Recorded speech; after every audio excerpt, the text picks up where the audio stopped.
Hay encuentros que simplemente parece que nunca debieron ocurrir. Y de esos encuentros, a veces surgen ofertas que suenan, bueno, casi imposibles. Hoy vamos a analizar a fondo una de esas historias, la de Jesús y la mujer samaritana junto al pozo. Es un relato del capítulo 4 de Juan que no solo rompe todas las barreras de su tiempo, sino que nos habla de una sed que quizá todos compartimos. Y aquí mismo está el corazón de todo el pasaje. La promesa que lo cambia todo. El que bebiere del agua que yo le daré no tendrá sed jamás. A ver, detengámonos un segundo. Es una afirmación tremenda. La idea de que algo pueda saciar nuestra sed más profunda, y no por un momento, sino para siempre. Pero claro, la pregunta salta a la vista. ¿Exactamente de qué clase de agua está hablando?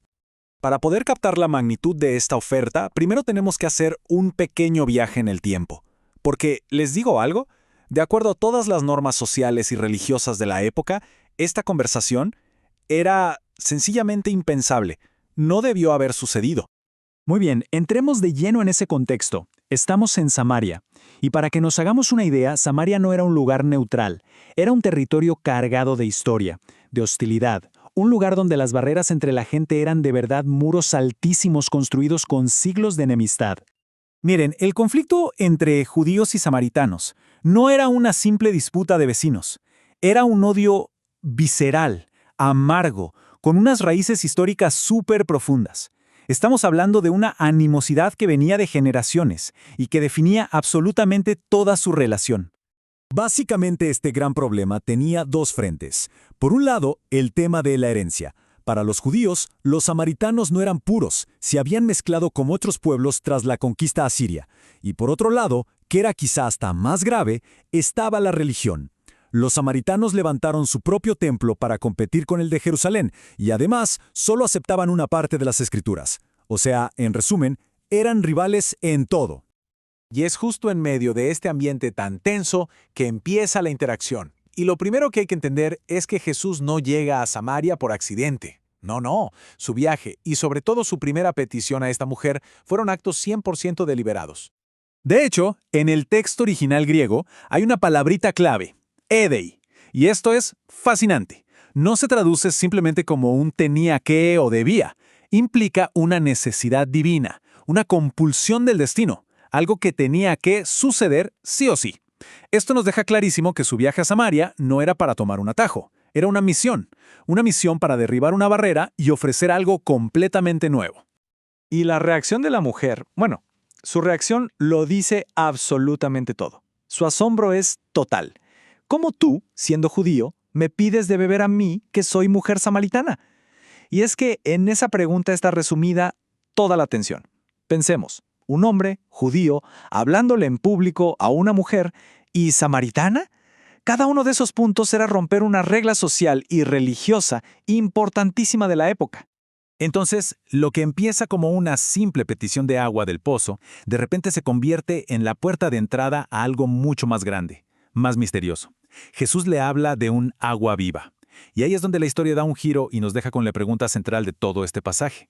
Pero, ¿qué es exactamente esa agua viva? Muy bien, vamos a desglosar esto, porque esta metáfora del agua viva es súper rica, tiene varias capas de significado. Y un adelanto, no está hablando de agua corriente, como la de un manantial, es algo muchísimo más profundo.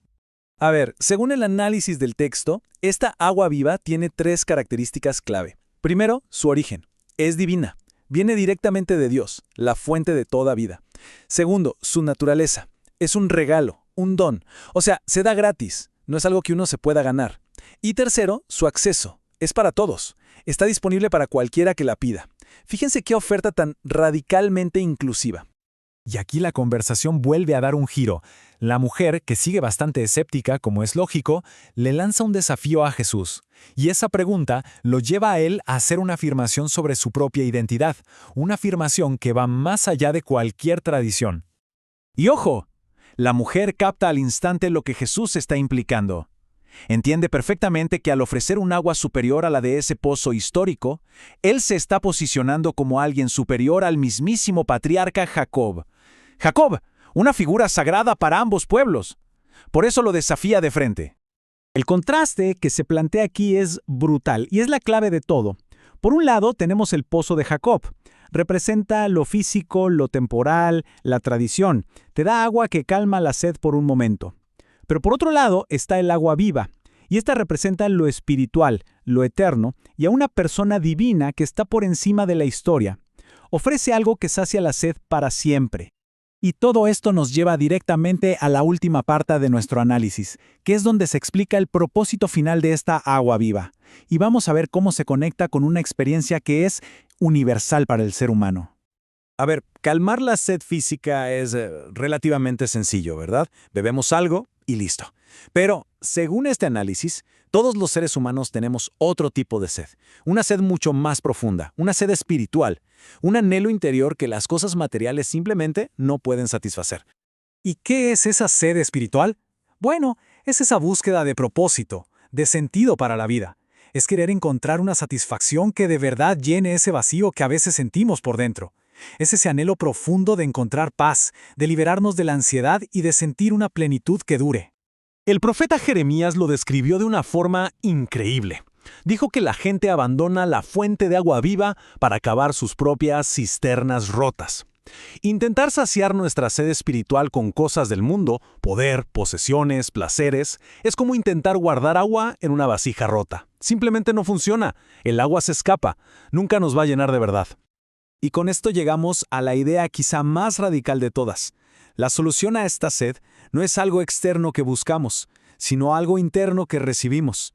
El agua viva se convierte en un pozo por dentro de la persona, una fuente que brota continuamente hacia la vida eterna, algo que el mismo Evangelio de Juan más adelante identifica como el Espíritu Santo. Y esto nos deja con una reflexión final. Si esta sed espiritual es una experiencia tan universal, vale la pena preguntarse, ¿cuáles son esas cisternas rotas a las que acudimos hoy?